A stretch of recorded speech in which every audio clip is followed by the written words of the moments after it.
يا مدعى الكبر إعجابا بصورته انظر خلاك فإن النتن تثريب. لو فكر الناس ما في بطونهم ما استشعر الكبر شبانا ولا شيب. يا ابن التراب ومأكول التراب غدا أقصر فإنك مأكول ومشروب. الحمد لله الجواد الواسع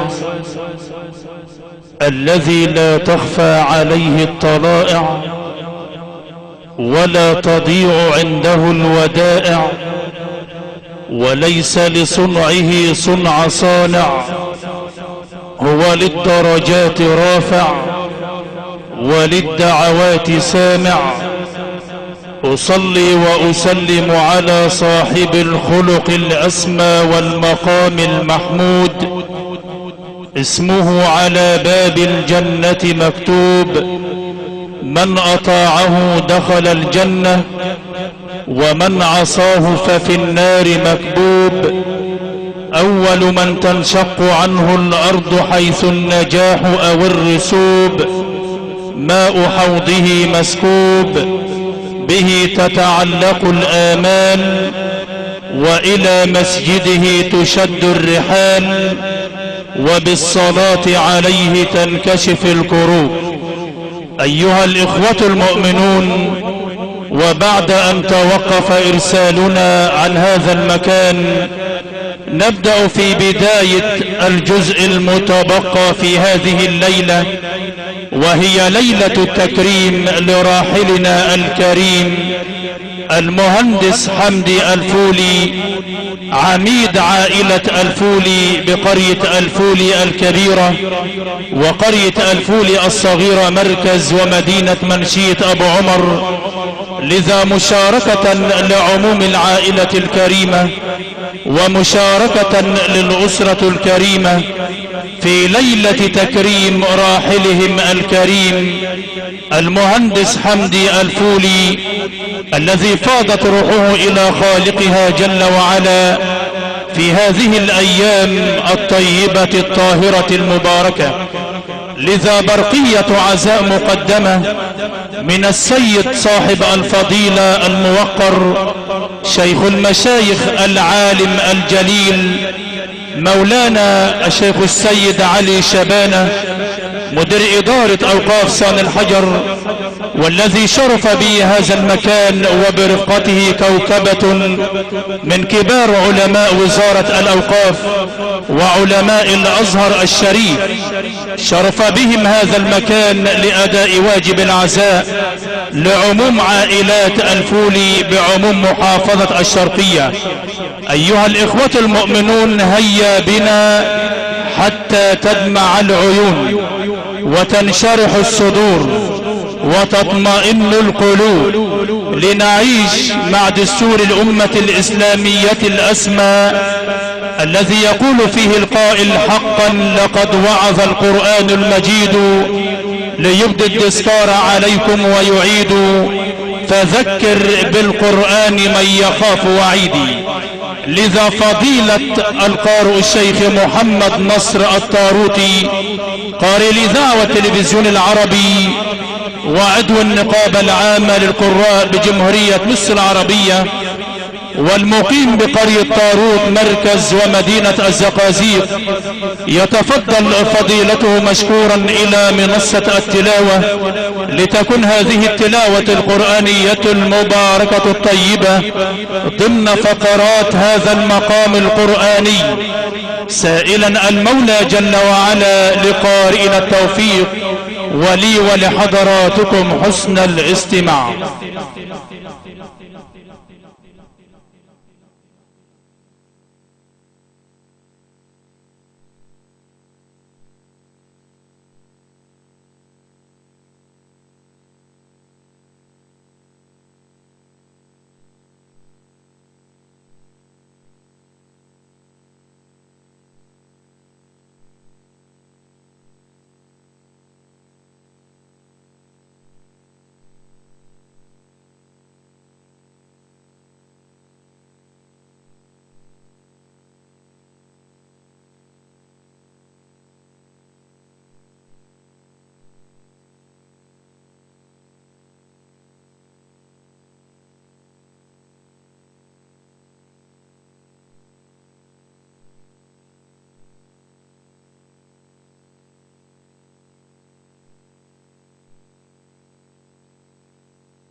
بالله من الشيطان الرجيم.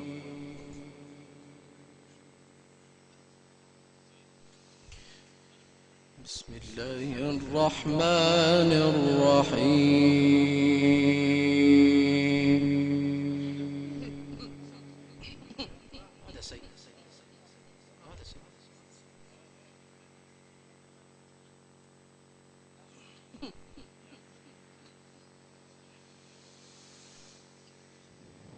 ادع إلى سبيل ربك بالحكمة والموعظة الحسنة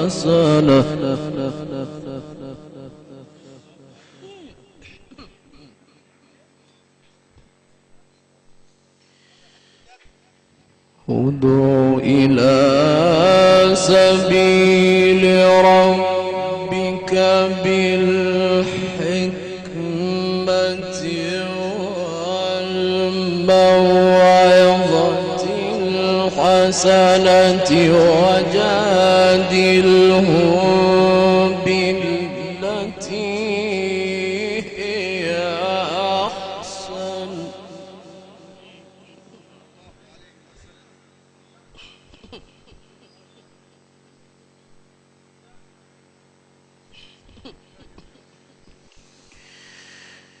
مجادلهم بالتي هي أحسن إن ربك هو أعلم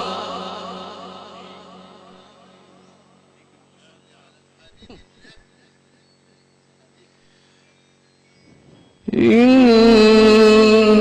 ربك هو أعلم بمن ضل عن سبيله وهو أعلم بالمهتدين.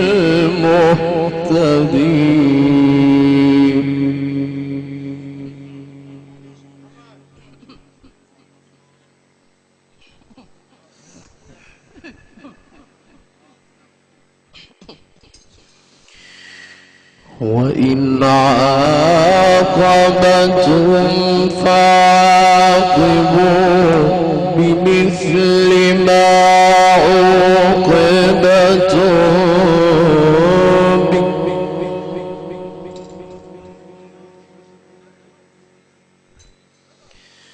ولئن صبرتم لهو خير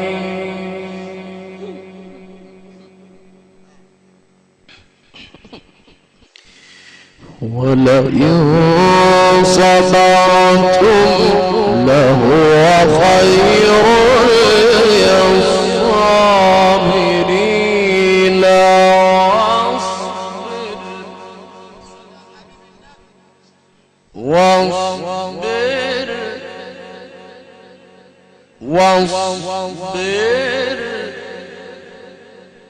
واصبر وما صبرك إلا بالله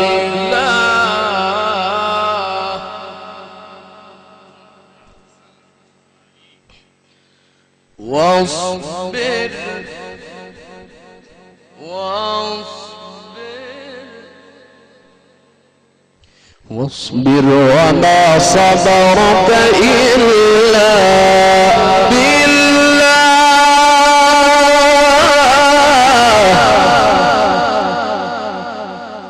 ادع إلى سبيل ربك بالحكمة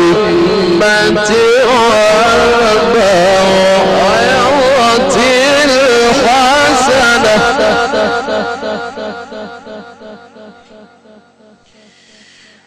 وجاهدهم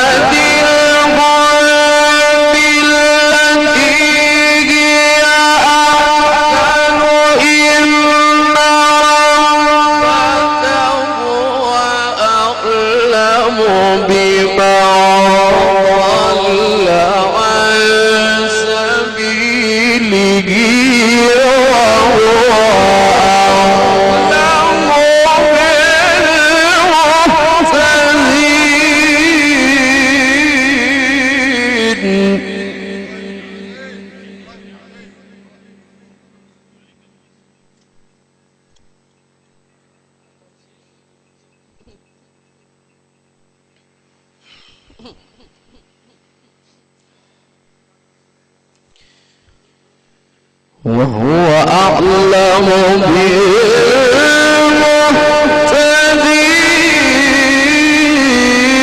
بالمهتدين وإن عاقبتم فعاقبوا بمثل ما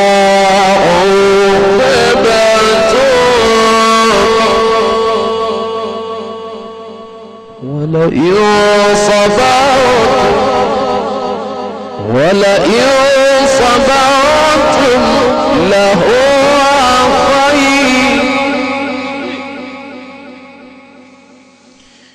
وإن عاقبتم فعاقبوا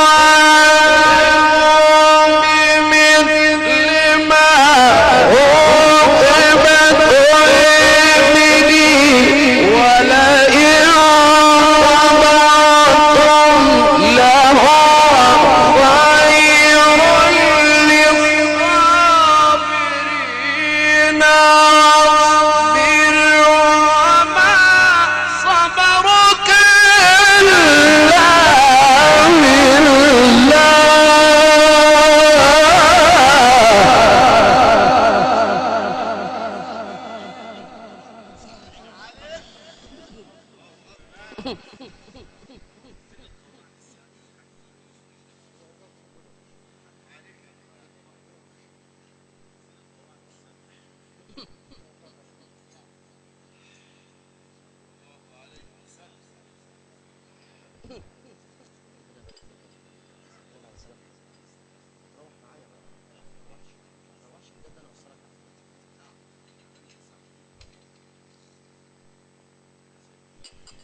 واصبر وما صبرك إلا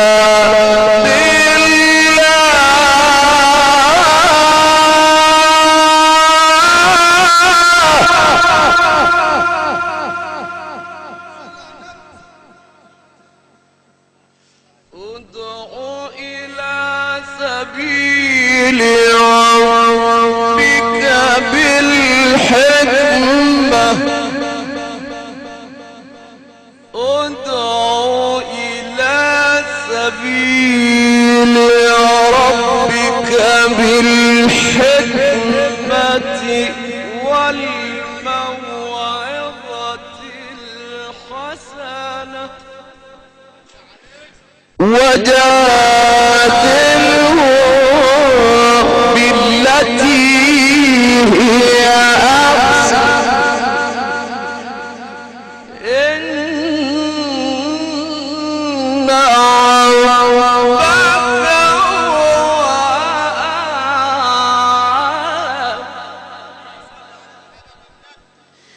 إن ربك هو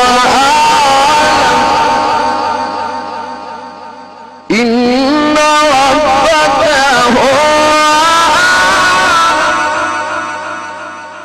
هو أعلم بمن ضل عن سبيله وهو أعلم بالمهتدين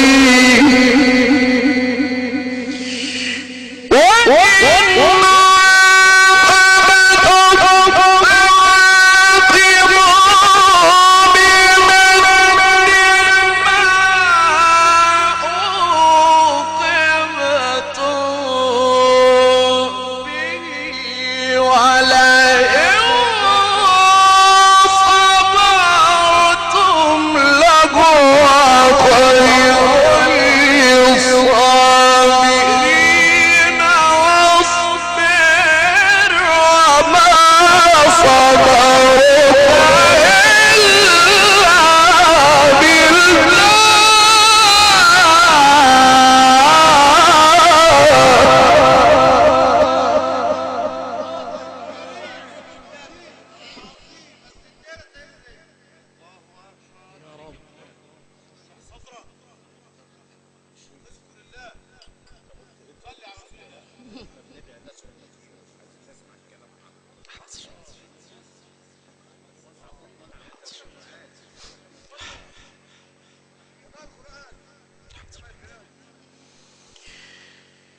واصبر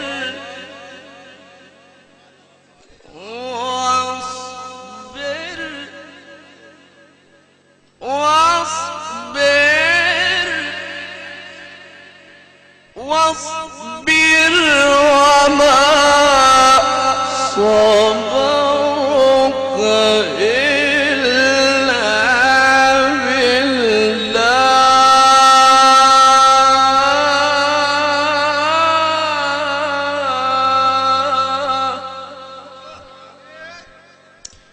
واصبر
ربنا يبارك فيك.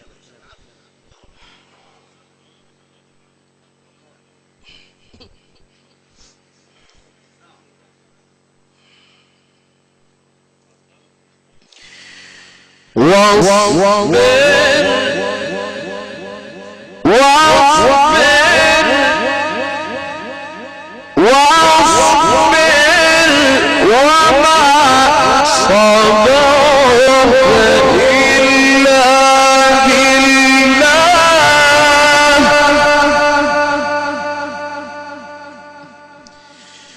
ولا تحزن عليك ولا تحزن عليك ولا تحزن عليهم ولا تك في ضيق مما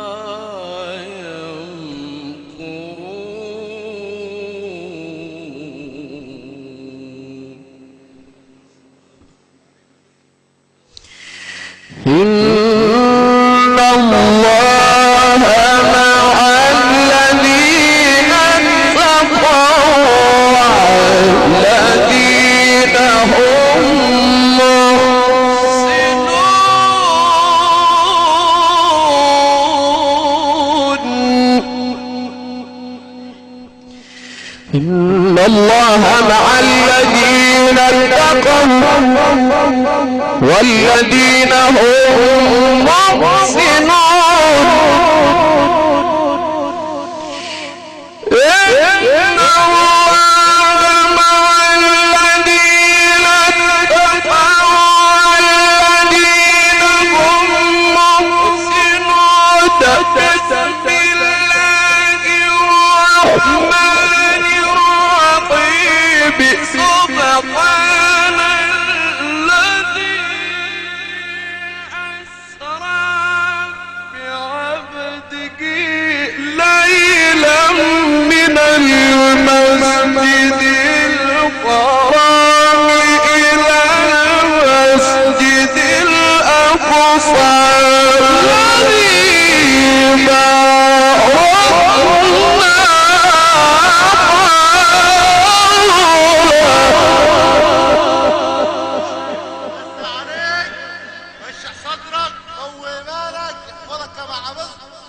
خاطر الكريمة المشيرة العظيمة ستنا سيدة زينب.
واصبر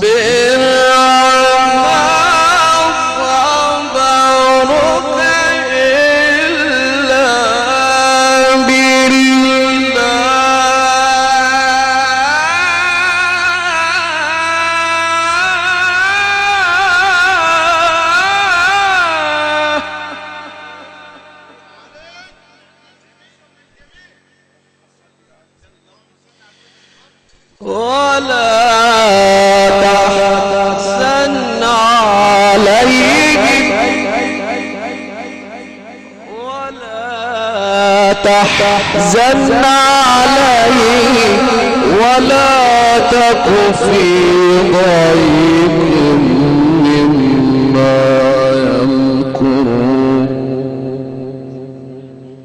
إن الله مع الذين اتقوا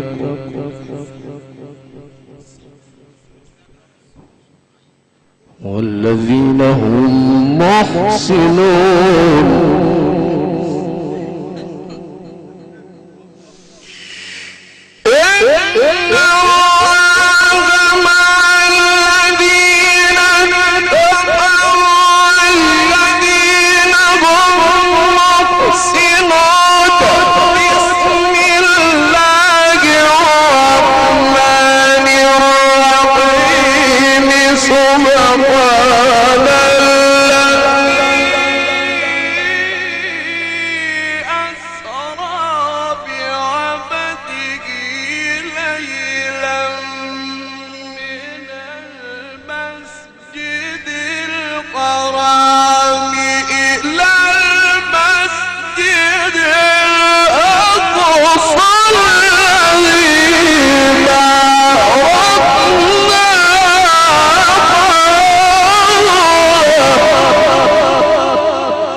لنريه من آياتنا إنه هو السميع البصير.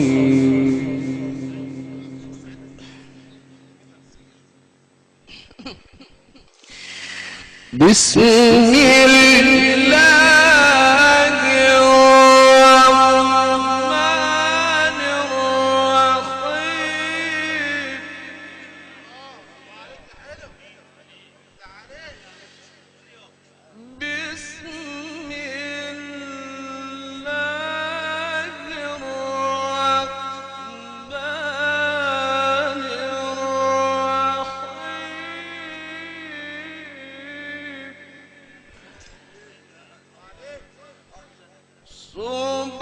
سبحان الذي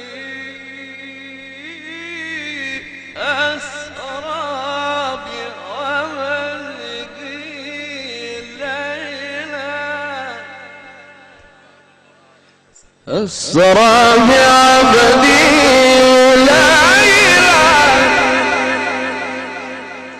أسرى بعبده ليلا من المسجد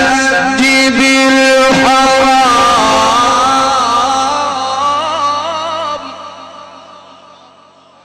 أسرى بعبده ليلا من المسجد الحرام إلى المسجد الأقصى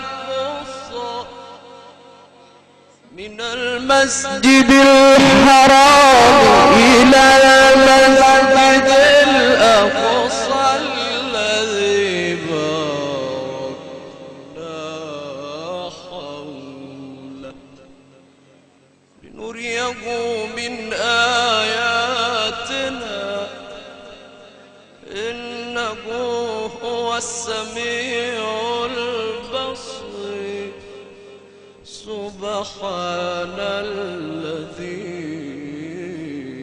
أسرى بعبده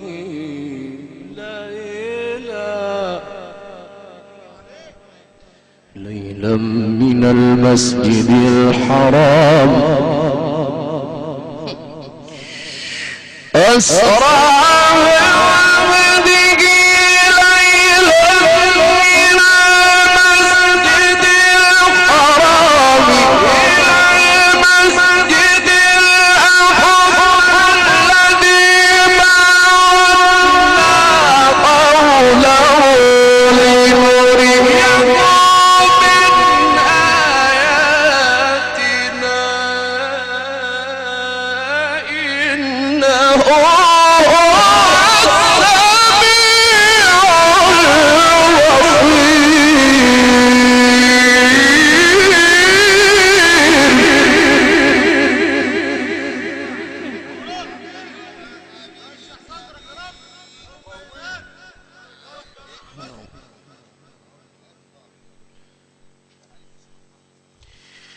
لنريه من آياتنا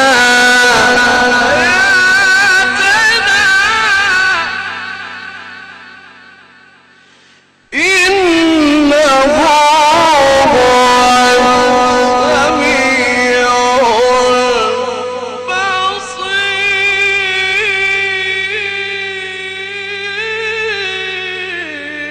البصير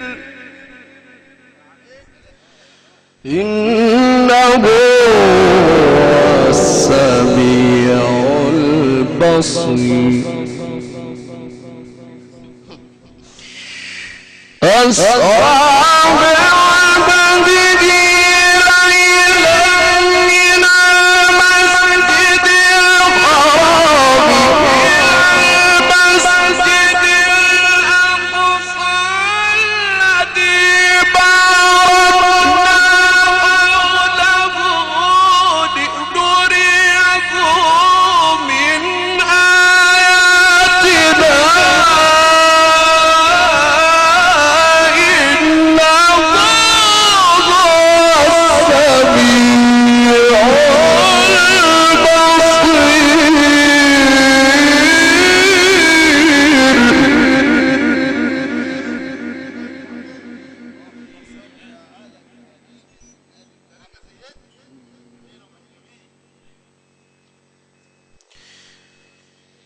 لنريه من آياتنا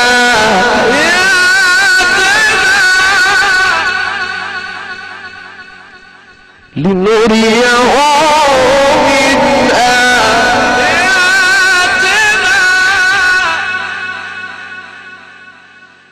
لنريه من آياتنا إنه هو السميع البصير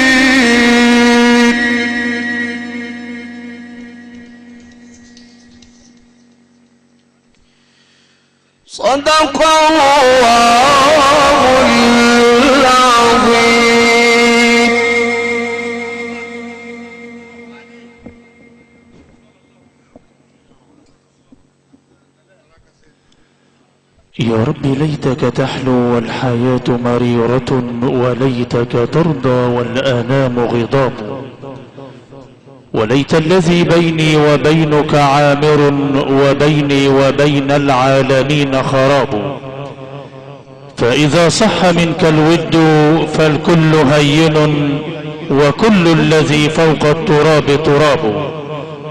وهكذا إخوة الإيمان والإسلام عشنا في رحاب هذه التلاوة القرآنية المباركة العطرة، والتي عطر بها آذاننا نجم جمهورية مصر العربية والعالم الإسلامي وقارئ الإذاعة والتلفزيون العربي وعضو النقابة العامة للقراء بجمهورية مصر العربية، والمقيم بطاروت مركز ومدينة الزقازيق، فضيلة القارئ الشيخ محمد نصر الطاروطي. وكانت هذه التلاوة ضمن فقرات ليلتنا المباركة التي تقام تكريما لراحلنا الكريم المهندس حمدي الفولي، عميد عائلة الفولي بقرية الفولي الصغيرة وقرية الفولي الكبيرة مركز ومدينة منشية أبو عمر. لذا تتقدم عموم العائلة الكريمة والأسرة الكريمة، وخاصة السيد المهندس محمد حمدي الفولي والحاج محمود حسين الفولي والسيد اللواء محسن الفولي والأستاذ محب الفولي والسيد المحاسب أسامة إبراهيم الفولي والسيد الدكتور أحمد مصطفى الفولي، يتقدمون جميعا بخالص الشكر والعرفان لكل من واساهم في هذا العزاء.